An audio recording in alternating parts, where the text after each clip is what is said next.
This is the City College of New York. These old buildings provide a scholarly backdrop. Or they kind of look like they're straight out of Hogwarts. You wish. It's the same here at Princeton, the University of Chicago, Yale, and a whole bunch of other American universities. But this architectural style was most popular between the 12th and the 16th centuries, before any of these schools even existed. So if these universities aren't as old, why is there architecture? Many of America's oldest colleges, like Harvard or William & Mary, don't really look that old. Instead, they mostly resemble the colonial style, reflective of the centuries they were built in. But others look straight out of the Middle Ages. Why? 2 words: collegiate Gothic. This was a revival of Gothic architecture that swept across American colleges. It took heavy inspiration from the original Gothic, which is recognizable by its pointed arches, flying buttresses, rib vaults, and the occasional stained glass window. You know, like the Notre Dame, the Cathedral Church of Milan, Westminster Abbey. Though the origins of the Gothic revival movement in the US aren't super clear, Kenyon College's Old Kenyon Residence Hall, built in 1829, is usually regarded as the first instance in which we see elements of the style on a college campus. But it was what happened at Bryn Mawr College in Pennsylvania, a few decades later, that really started the movement.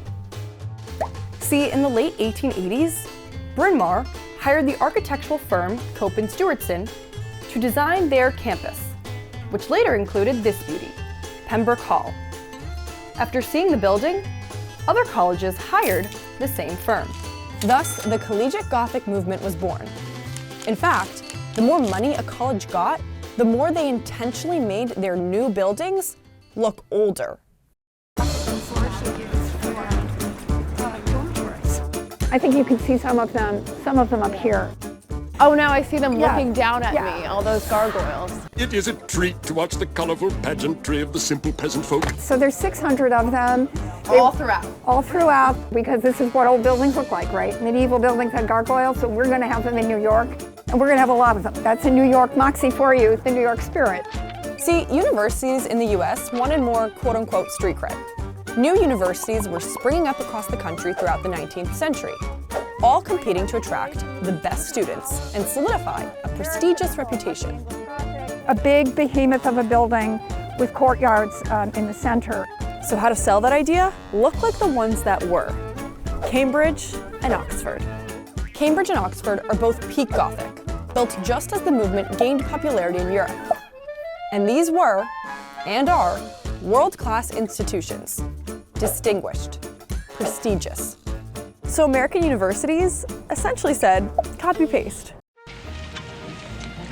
Thanks. I needed that. They also came to believe that English collegiate architecture best facilitated this sort of serious scholarship. Its enclosed courtyards and cloistered seclusion were ideal for the life of focus they desired for their students.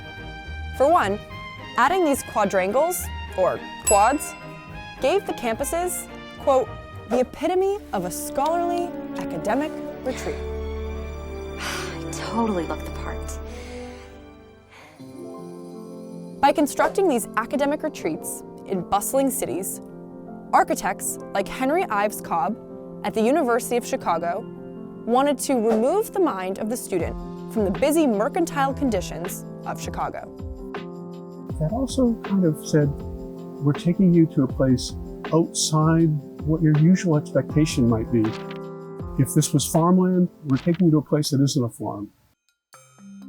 Woodrow Wilson, Princeton alum and future president of both the school and these United States, had this to say: by the very simple device of building our new buildings in the Tudor Gothic style, we seem to have added to Princeton the age of Oxford and Cambridge.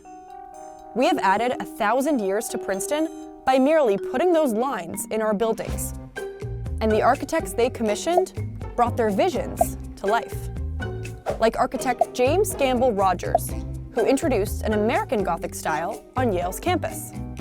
To this day, a myth circulates that Rogers threw acid across Harkness Tower to make it look older.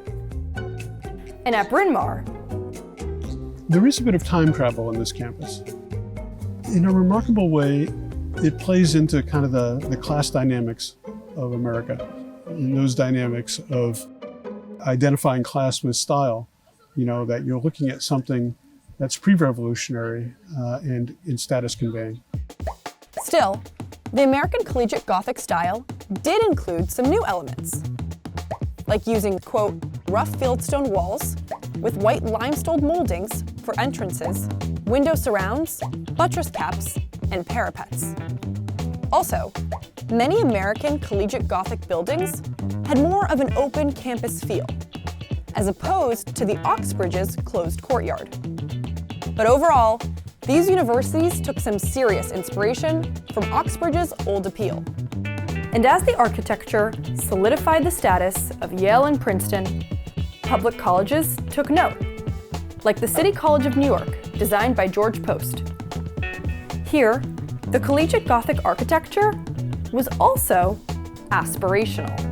If you're a son of a working class immigrant and you come and see this, it says, that's mine, right. I can go there. And so for City College, these immigrants, they came to this campus, they see this architectural style, it's like, I'm going to learn and aspire higher. Exactly, the Harvard of the working class, and it did become that. But the hype of this style began to die down in the mid-20th century. Universities started embracing other architectural styles like modernism, and even critics would show their displeasure for the collegiate Gothic movement. By the end of the 1960s, Princeton had added 26 new buildings. None were Gothic. The flags that are hung up high refer to the colleges of Europe. But while the heyday of the collegiate Gothic movement is over, it might be making a comeback. In 2004, Princeton began construction on its Whitman College, a Gothic structure. And more recently, in 2017, the University of Southern California debuted its USC Village, which resembles Hogwarts from the Harry Potter series. Welcome to Hogwarts. Former USC president, C.L. Max Nikias, said that the collegiate Gothic style would provide 1,000 years of history we don't have, echoing a similar sentiment from Wilson decades earlier. Because while you can't add time, you can add buildings that say otherwise. What do you think about these collegiate Gothic buildings? Do they make you feel more worldly and academic when you're on campus? Let us know in the comments and like and subscribe for more. Ah yes, because how can anyone focus on their studies with I almost fell down the stairs.